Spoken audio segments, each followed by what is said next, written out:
Well, welcome to a special edition of Mount Vernon's How to 18th Century. Today we are joined by Jon Townsend from James Townsend and Sons, who will be helping us prepare an 18th century dish. For those of you who are not familiar with Jon's work, his YouTube channel is a wonderful example of 18th century cooking. So, welcome, Jon. Morning, Sam. Morning. Jon, can you tell us what we're going to be making today? I brought a special recipe. It's from Hannah Glasse. This one's really fun. It's called pink pancakes. And I was digging through all these recipes, and this one just sprung right out, and it said, we have to do pink pancakes. It just sounds like fun. Well, who would be eating pink pancakes? Well, these pink pancakes, these are top layer pancakes. These are very expensive. So these would be the pancakes that we see on the table of the gentry, of the Washingtons. And when they have guests too. Wonderful. Not just at the table any day, but when you've got guests and you really want to show off, you'll bring out the pink pancakes. Perfect. Well, what goes into making pink pancakes? Well, the first thing we're going to do is we're going to have to prepare our beets, which seems odd. You know, you're going to put a inexpensive or kind of low-level thing into this high-end dish, but this is where the pink color is really going to come from. We need to prep this beet. Yeah, after you got the top cut off of this, we can pop it into a pot of boiling water till it gets nice and soft. Now, how long will that take to cook? Probably about 45 minutes for a beet this size. Perfect. Okay, now with this guy is nice and it's tender, we need to skin our beet, okay, and then dice it up nice and small. Well, after we cut off the It's nice and soft. The nice thing about these is that when they are done, the skin comes right off.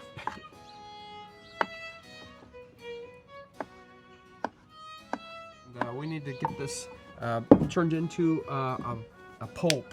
So we've got a mortar or they would have done it in a mortar and pestle in that time period probably if they had a really big one. We've got this heavy bowl of masher, same thing. All right.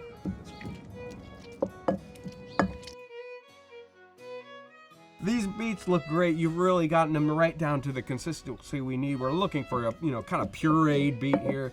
So now that we've got the beets ready, it's time to just start to fold in all these ingredients. We can start out with our 4 egg yolks. Now we've got our cream, 3/4 cup of cream. We're gonna toss that in. We've got brandy. I got a Jill cup worth of brandy. Now that's telling you right there, this is expensive. These are expensive pancakes. I've got some sugar here. It's like we're putting sugar into the pancakes. Again, very rich pancakes. We've got 1/4 cup of sugar. We've got some nutmeg here, which, you can't do an 18th century recipe without your nutmeg. Yeah, absolutely not. And last of all, just a 1/2 cup of flour. We're gonna put all this in, whisk it all up, and get it into a really, really good consistency. Great. She actually calls in the recipe for these guys to be whipped for a full 1/2 hour. So we know that she's intending these to be semi-leavened by the air that gets whipped into these guys. So many of the pancake recipes here in the 18th century are like English pancakes or crepes, as we might call them here in North America. They're just flat. There's no leavening. But she wants some air built into these.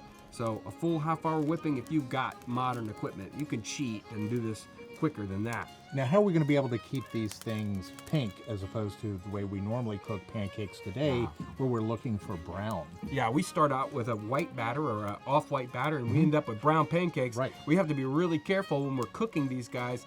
We want to keep as much of this red color. We don't want to turn it brown, so we have to cook these very, very gently on a low fire, and it definitely just like everything else. These pancakes take a long time. A lot of prep time. They're going to take a lot of attention in the cooking. Instead of cooking this over a hearth where it's way down and hard to do, I brought this brazier up here so we can have a little bit more control with our cooking.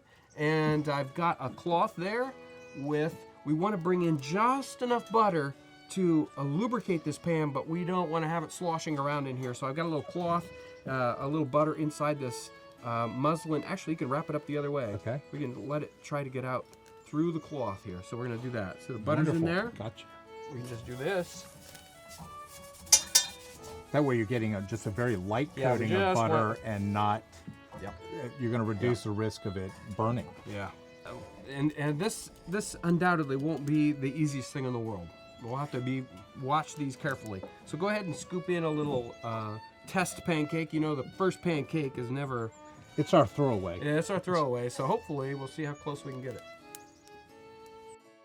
You gotta have just the right touch though. If they're not cooked enough, they will not hold together. But if they cook too long, oh, they're brown, they're ruined. No good, throw it out. But this side is perfect with just the tiniest bit of brown. And still maintaining that pink color. Yeah, you're right. Well, what do you think? Is it time? I think so. Give these things a test. I'm looking forward to this.